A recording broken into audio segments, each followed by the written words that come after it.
मेज़बानी में जब आप आई थी, फैमिली ने सपोर्ट किया था, खुश हुए थे? बहुत ज़्यादा खुश हुए थे, बल्कि जब मेरा शो नहीं लगा होता था हमारी तब बेटी स्क्रीन पे आएगी, हमसे देखें। वो इतने एक्साइटेड थे कि जब मेरा शो नहीं लगा होता था तब भी वो स्क्रीन ऑन करके बैठे रहते थे कि शायद रिपीट में शो लग जाए। को आज अब कौन सा लगेगा? अब तो मेरी छुट्टी है, वीकेंड है, मुझे रेस्ट करने दें। सबसे ज्यादा शौक से घर में कौन आपका शो देखता था? मेरी मदर। माए, उनकी तो क्या ही बात।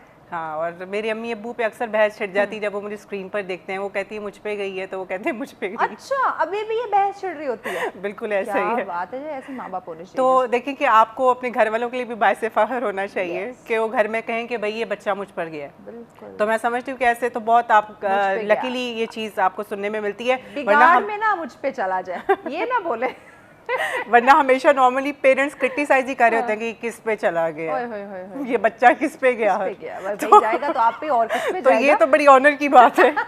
अच्छा, आज मेज़बानी करते करते आपको एक्टिंग का, अदाकारी का शौक कैसे आ गया? क्योंकि मुझे लगता है कि मैं पैदा ही अदाकार बनने के लिए पैदा ही एक्टर हुई हूँ। अच्छा, इस पे मुझे एक बड़ा अच्छा शेर याद आया। हाँ। जो मेरा एक फेवरेट है। हाँ। कि भूल गई हूँ। एक्टर अपने डायलॉग भूल गई। मोहब्बत तो नहीं की उसने, मोहब्बत तो नहीं की उसने, मोहब्बत तो नहीं की उसने, लेकिन मोहब्बत की अदाकारी कमाल की। क्या बात है, क्या बात है।